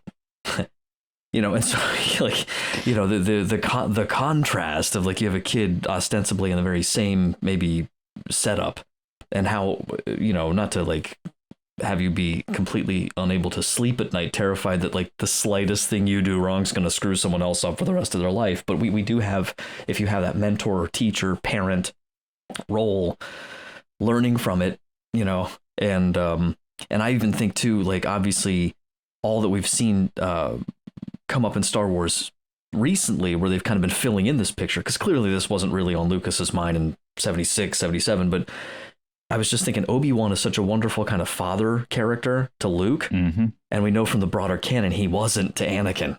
And that beautiful, like, you know, not because he didn't want to be or tried to be, but he just couldn't get it right. You know, and then the idea of this character, which I, of course, were excited to see play out in the Obi-Wan series, to, you know, like this, what's that journey like for him? You know, to kind of get him to be this mentor who is able to say, like, okay, I used to really, really push Anakin, you know, and Anakin was stubborn and all this, but like Luke's not his father. You know, he's a different person. You know, they've got a lot of similarities. And so, I mean, obviously that's not there, like I said, you know, originally when they're making episode 4, but I couldn't help but think of that watching it too. Like that contrast, it was really neat. My wife made an interesting confession during watching this movie. And she said, you know, we've done so much Star Wars lately. I never really liked Star Wars. And watching this movie now, I actually understand why it's a good movie. Yep. And, you know, it's I think you need, in some ways, you need a lot of that context to kind of fill in, like, who is this guy? What are they doing? Why are they talking like this? And once you have it, it really does make it so much more intense that they've built off of what was such a simple story.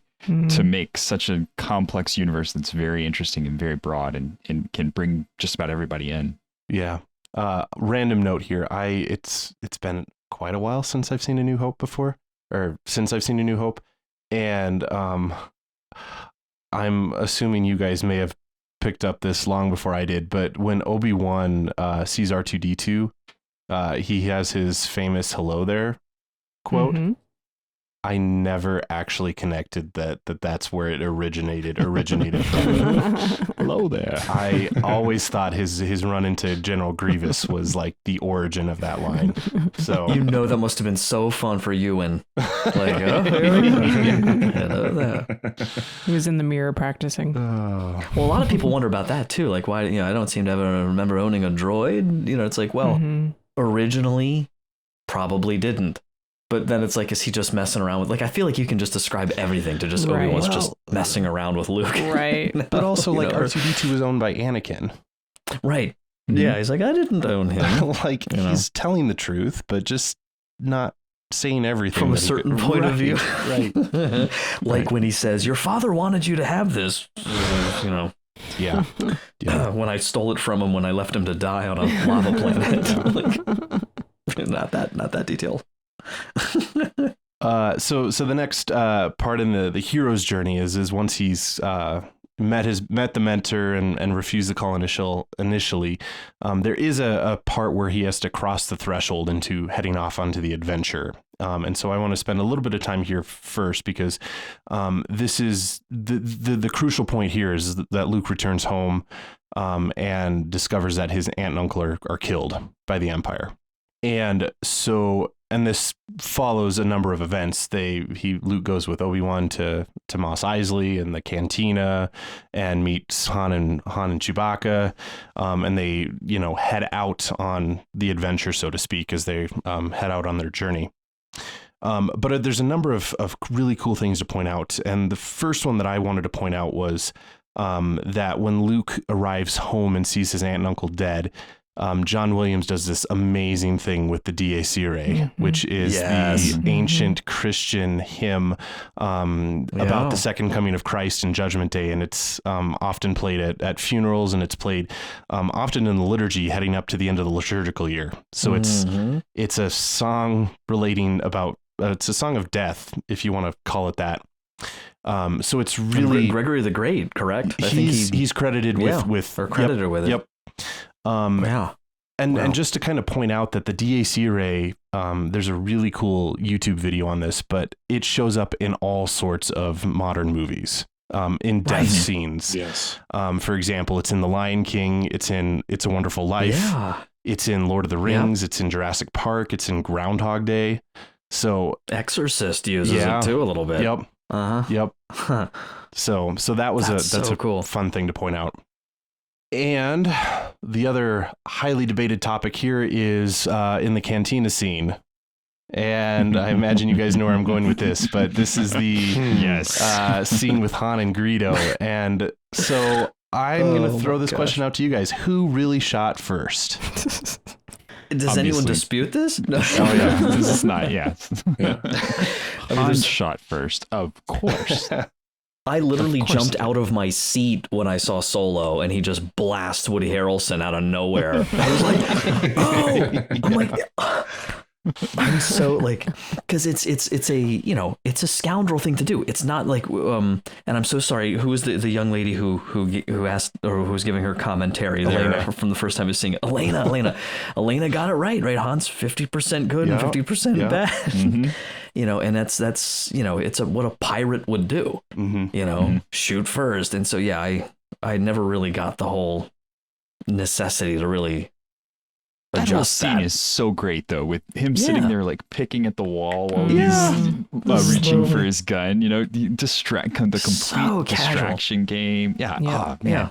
And so to ruin it by having Greedo shoot first was, that was a bad idea. That was just, Well, and to give maybe our listeners a bit of context, if you've only seen the special edition or the Disney Plus, you won't necessarily be aware of this. But in the original version of A New Hope, Han shoots Greedo first before Greedo fires at Han in the cantina scene. And then with the special editions that came out in the 90s, George Lucas tried to reverse that, trying to, I think, make Han not so bad, but it actually does a disservice to his growth over the entirety of the movie. Mm-hmm. And so the special editions, Greedo shoots first, and it looks really weird because they had to do this CGI kind of stuff to make it work. They've improved it, I've noticed. Well, and then the Disney Plus one, it makes it look like they shoot at the same time. Yeah. Yeah, they've shortened it a little. Yeah. So, because you guys remember, I mean, I vividly remember, like, it was such a weird, shifting of his head originally. That seems a little less now. Right. You know, putting it into context as far as the timeline. So when George originally made this, he wasn't a dad. And then in the 90s, he had become a father. So maybe that kind of swayed him to try to clean it up a little bit for his kids. I don't know. I mean, it does reveal Han Solo as a bit of a, you know, cold-blooded, killer in a certain sense, if he's just going to shoot first and ask questions later. You know, but I think that's why, like, his turnaround at the end of the movie has more emotional impact when, like, you know, that at the beginning of this movie, he was all about himself, all about, you know, just about the credits and didn't care about anybody else. And the fact that he is able to change that at the end of the movie, I think just speaks to the growth that he went through. I have to point out something here that I noticed too that was really cool and about Obi-Wan. And I love that they went back and fleshed this out more in the prequels, that he hangs out in seedy places. Mm-hmm. And so, like, when he's going to the Mos Eisley Cantina, this is not his first time. No. It's not because he has heard that there are pilots there. Oh, no. These people know who Obi-Wan is, right? And almost no one is phased when he cuts off someone's arm with his lightsaber. Yeah. So we can assume that this has probably happened before. Right. Yeah, because otherwise it'd be kind of like, I mean, how often would they have seen a Jedi at that point? Right. Those particular people. Mm-hmm. So this is totally his hangout spot, the same way that, you know, he's got the diner contact in the prequels, right? Yeah. This is the kind of person that Obi-Wan is. He's not a Jedi who's going to be hanging out in the temple and be completely removed from society. In fact, so much so that he's going to go find the seedy place and hang out with people, because that's where you make the good contacts. Well, even when he goes into that you know, the galactic sports bar, every time I see episode 2, I laugh so hard. He's just like, "Where are you going, Master?" He's like, "For a drink." It's like the most obvious thing. He's like, "Where do you think I'm going? Go find her. I'm busy." It's so good. Well, and to maybe flip this a little bit too, and make him a little bit more heroic, is he was also protecting Luke. So part of the reason even to go to the Mos Eisley Cantina would be to keep his ear to the ground on, you know, if that's where you would hear if there's, you know, new people in on the planet, or if, you know, we're searching out the long lost son of Anakin Skywalker, that you would hear it there first. And so he would be able to plan and to react rather than just being caught off guard. So what I noticed was Luke asked for a drink, and I'm like, whose tab are you taking that on? Like, clearly you've never been here before. So he never pays for his drink. They just That's what leave. that big blue light when you walk in is. It's a scanner. It just like It's as soon as you walk in, you open up a tab. It's the Amazon grocery store equivalent of in the Star Wars universe. There you go. Well, the only credits you see pass is Han passing the guy those like extra credits after he's shot Greedo and made a mess, right? Yep. Right. Yep. Yeah. Also, just to point out, it was really fun to be able to watch A New Hope with some of the extra TV shows in mind. So like all the Mandalorian references. So like to know that this cantina is the one that shows up in The Mandalorian, you know, and the whole in A New Hope, the droids are not welcome in the cantina. But by the time that you see it in the Mandalorian TV show, the droids are running the cantina. It's run by a droid. So, so some of those things were fun. Or at the very beginning, you see a crate dragon skeleton, and we finally see one of those in live action in the Mandalorian. Well, and did you guys hear what I was talking about when because I know I droned on about that a little bit, but the noise that Obi-Wan makes when he first appears is the same noise that they used for the crate dragon coming in. Yeah. Which is totally intentional. He was making that call to scare off the Tusken Raiders, the sand people. Yeah. It all connects.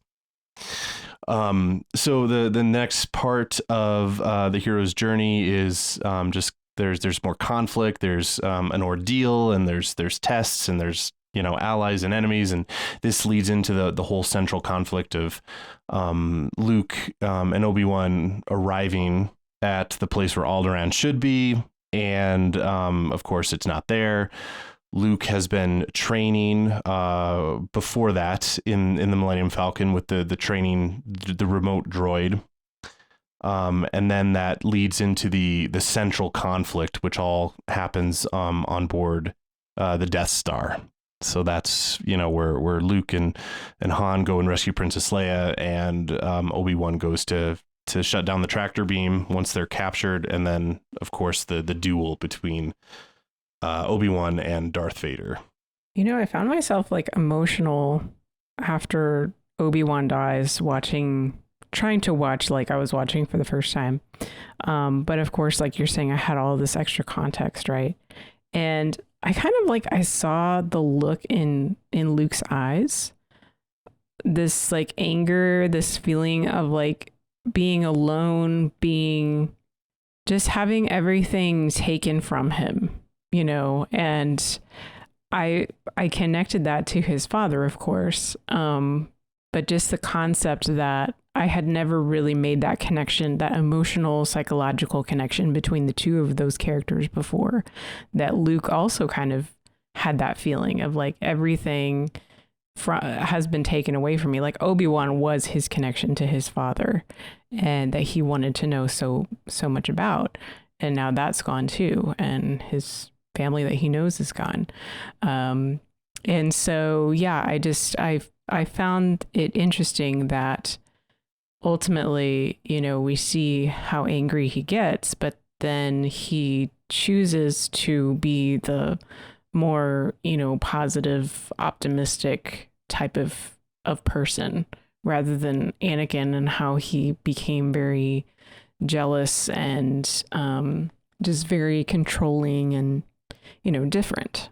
And I think it's important too to note that Luke had a bad upbringing, and we get two indications of that early on. First off, when they're sitting at the table and he gets upset and leaves, and then Beru says to Owen, "Oh, he's got too much of his father in him," and the immediate response is, "That's what I'm worried about." Yeah.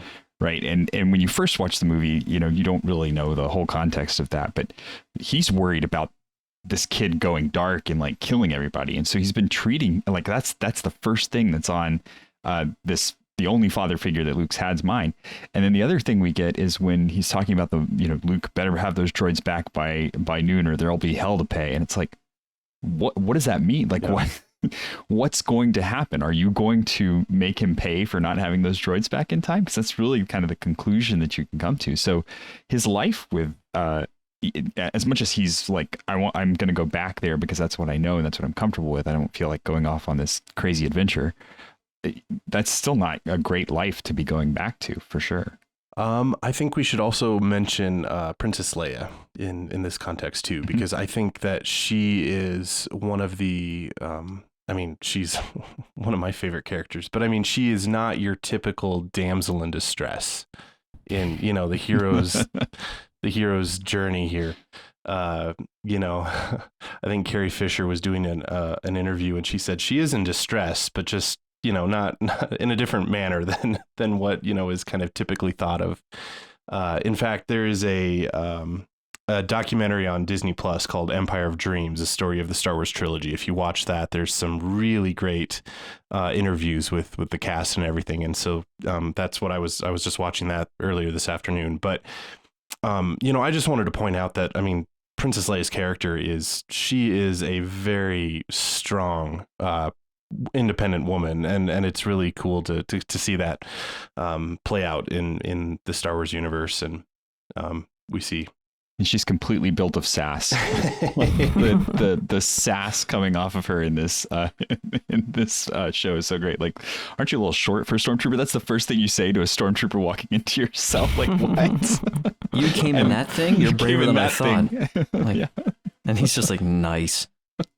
Get this big walking carpet out of my way. And it was. When you think about it, yeah, she's Luke's sister, and Luke kind of has that sort of edge to him also, but really ultimately they're Anakin's kids. I mean, come on, of course she's going to be sassy. It was fun to hear a little bit of the behind the scenes of her and Peter Cushing, who is Grand Moff Tarkin. And like, she is supposed to go to Grand Moff Tarkin and say, I recognized your foul stench when when I was brought on board, or, however she frames it. And in some of the behind the scenes that I was reading, Peter Cushing is this like big name actor, and she's like a no-name person that has to go up to him and say this thing. And she was like, and he smelled like lavender. And I forget how else she framed it, but it was like, she had to like say that in this very condescending manner. And he was just super kind and worked with her on it. So there was some fun pieces there. And I just love that sass, because it just popped in my head. I love that line with her in Last Jedi, when she looks at 3PO at the beginning, wipe that nervous expression off your face. Like, this idea of this like 40-year relationship with this frustrating, annoying droid who doesn't have expressions, but he does, but you see the seeds of that. That was fun too, seeing kind of her arc, like the end and the beginning, as they say, in a sense. And that was a fun aspect of it this time around, I thought too. Well, you have to admire Anthony Daniels too, talking about 3PO and the amount of emotion that he was able to convey with that mask on is incredible. So Did you guys, I'm sure a lot of you, I just read his the biography, or his autobiography, I Am C-3PO, that he released maybe a year or two ago, and that's a great insight into a lot of this too. So this is the first time I'd seen A New Hope since reading that, and he spends a lot of time talking about all the behind the scenes stuff, and how hard that was for him. Yeah. In one of the interviews, he was saying that he framed his voice and his characterization of C-3PO as a nervous butler, I think is how he framed it.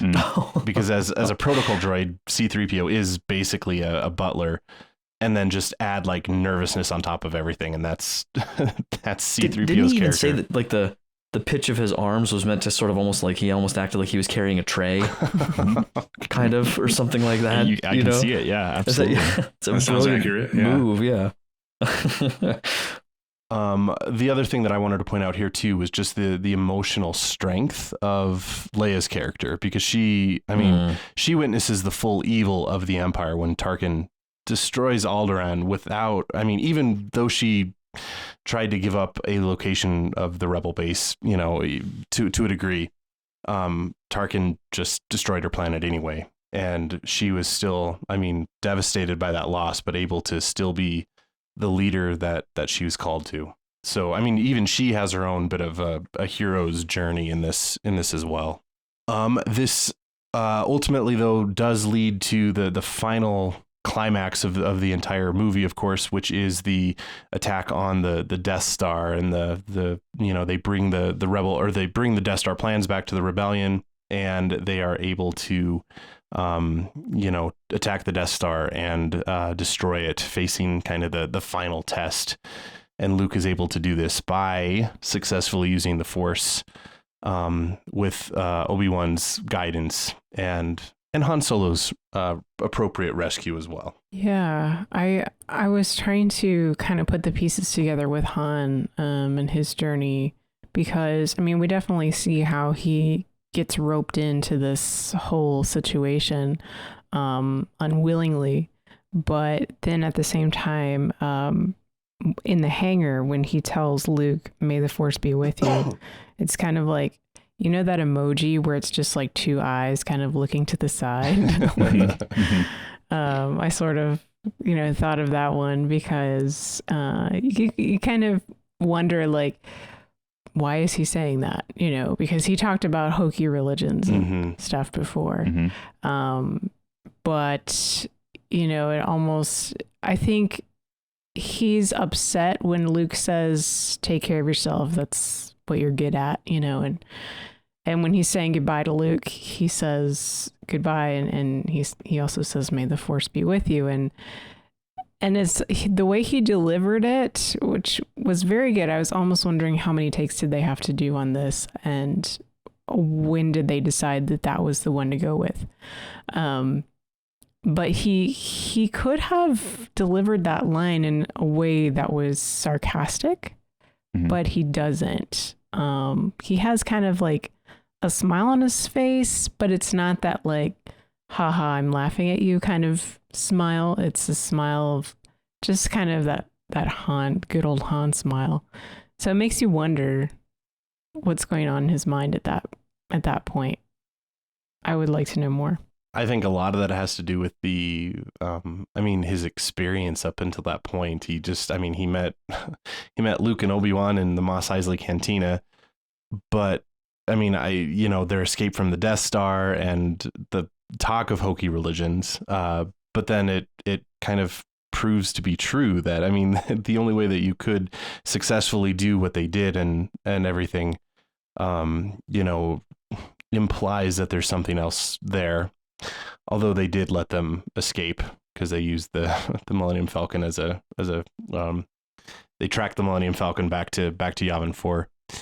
But still, it was the relationships that are forming there with Obi-Wan, with Luke, even with Princess Leia. I think they're the ones who make Han recognize that there's something bigger than just himself. And bravo to J.J. Abrams, by the way, for the detail, or if Kasdan's idea or whose idea it was to specifically have Harrison Ford standing in like the same place on the ship in Force Awakens then when he delivers that little speech about how it's all true. And it would not have worked if he had been in any other place in the galaxy than that exact spot. I always thought that was a really good detail. Yeah, I think actually now that you bring that up, that's probably the moment when it's acknowledged in canon that Han Solo believes in the Force. Right. Yeah. I would say he accepts the Force. Yeah. I wouldn't push it so far as to say he believes in it, right? Right. I think that's what's great about his character is that he's he's a man that knows what he knows, and he's comfortable making up lies about everything else. But what he risks coming back at the end, I think, is definitely the key here. Is that he's. We see this play out in the next movie. Is that he's risking Jabba's wrath by even sticking around the rebellion, and he does choose to do that. So he's finally at the end of the movie to a point where he's putting the needs of the rebellion and his friends over his own life. For what, 3 years? Yeah, before he's like, I really have to go pay off Jabba. That's significant. You'd think you'd do that first and then go back to the rebellion, but Yeah, what did he do with his reward money? I never thought about that till now. Didn't he have enough to pay off Jabba at the end of episode 4? I wonder if that's at least explained a little bit in the Empire Strikes Back. I don't quite remember. Like he bought everybody drinks at the Massassi Temple, or he's like, double or nothing. Like, oh, it's not really ever explained. Yeah, and the next time we see him, they're on another planet, right? But the Millennium Falcon's broken enough that he can't get it off the ground, and that's right. So maybe he just bought bad parts for the Millennium Falcon, and that's what he used all his money for. So then the end of the movie is kind of the resolution and the award ceremony. And Han and Luke both get medals, and Chewbacca is unfortunately just kind of ignored. Ooh. So because he's an alien. As much as they want to say they're better than the Empire, right? Those rebels. It's so strange though, because in all of the subsequent canonical material, Wookiees are like warriors, and especially Chewbacca is kind of acknowledged as like this war hero and stuff, outside of the Death Star and everything, just from his own planet. So yeah, that is glaringly strange. Yeah, I mean, I'm going to sideways canon it and say that Wookiees don't accept medals. There you go. And just that's what it is. Maybe Chewie didn't need a medal. Right. I mean, I think in all fairness, it was just a misstep in the writing. We're not really saying that Chewbacca isn't a hero. It's just, that wasn't. It was going to be way too hard for her to reach up and put the medal on. Maybe he's allergic to gold. There you go. So I will say that one thing that bothered me watching it this time was that I've seen so many parody things, like the bad lip reading songs, the Arlnauts version of the throne room scene without any sound. That's all I could think about half the time was like, a song would pop into my head because it's like, oh no. I randomly imagine Boss Nass holding up the electro ball. Like, why would you do that to me, brain? Like, I know it doesn't make sense. It's not whatever. Oh, very good. Is there anything else that you guys wanted to bring up regarding A New Hope?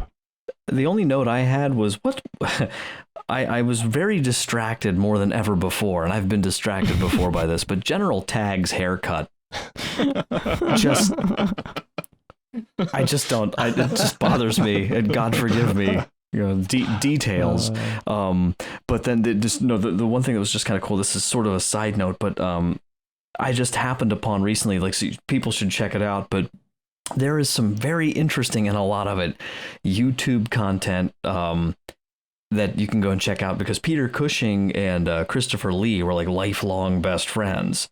And I lost count. I mean, I think you'd probably save time by listing the movies they weren't in together. They were kind of like, you think of like Ben Stiller and Owen Wilson being in like there was a joke they made years ago that they only appear in movies together, kind of that sort of thing. But that was kind of cool, because there was some really neat scenes from like the 60s and 70s I was watching where someone had commented in the comment thread. It was just kind of funny. It was like, I knew that Dooku and Tarkin met, and that was just kind of a neat little, they didn't have any screen time, of course, together in Star Wars, but I thought that was just kind of a neat thing. They both got to eventually share in that together. I would say for me, this is the first time I've watched it in HD. And, HD tends to take the luster off of movies in a way, and make you feel like you're really there, which is a great thing sometimes and not always a great thing other times. My wife calls it the Hallmark effect, because you feel like you're watching a Hallmark movie whenever you get into that boat. And so, but I will say, like, the sets held up really well. Yeah. It felt like you were there, but it felt like you were on a starship, not that you were on a stage. And even some of the Marvel movies, when you first get that HD effect going on them, you're like, whoa, I feel like I'm on a set, and the actors are, acting on a set, not really in the movie. But this felt real. It felt lived in, which is, that's the thing that Star Wars was so good at. And it wasn't a big, galaxy shattering or removal from the ability to suspend belief, right? You can tell that the sets were made in the 70s, but they weren't terrible. And that's I think what is so great about Star Wars is that even from the very earliest point, they were really good at the craftsmanship. Yeah, so whenever I revisit the original trilogy, I always watch my bootleg version of the theatrical releases, and I mean, it's really easy to get. I mean, there's a lot of if you just Google it, you can buy like a Blu-ray of the theatrical editions, because as we know, they haven't released those, in retail, unless you have saved your VHS copy from. I want to say that they were released in the 1990s, like, because I have DVDs. Those are still not like 100% genuine theatrical release. Okay, Yeah, because I do have my copies of some those. George Lucas messing around with it. But yeah, if you want the authentic, like this is what everyone saw in 77 on the screen, there are unofficial versions out there that you could get. So you can see where Han shot first, and you can see like the actual like puppetry and not like the thrown in CGI that George Lucas put in there. So to Thomas's point, it's technically HD, but it still has like that film grain and stuff. So it still has like that sort of feel of what it was, a late 70s sci-fi movie. So I highly recommend, if you can get your hands on it, to watch those versions of it, because when I forced my wife to watch them in a loving way when we were dating, I told her she has to watch it. She has to watch this version. So that's the version if I introduce anyone to Star Wars, I let them watch my copy of that, so they get the real experience. So if you're wondering, or if you've only seen it through the lens of Disney Plus or your dad's DVD collection, I highly recommend watching the theatrical releases. I think for me, just the last thing that I'll add is that I was struck by, again, that line of Obi-Wan saying, "If you strike me down, I shall become more powerful than you can even imagine." And it got me thinking about the communion of saints, actually, and just how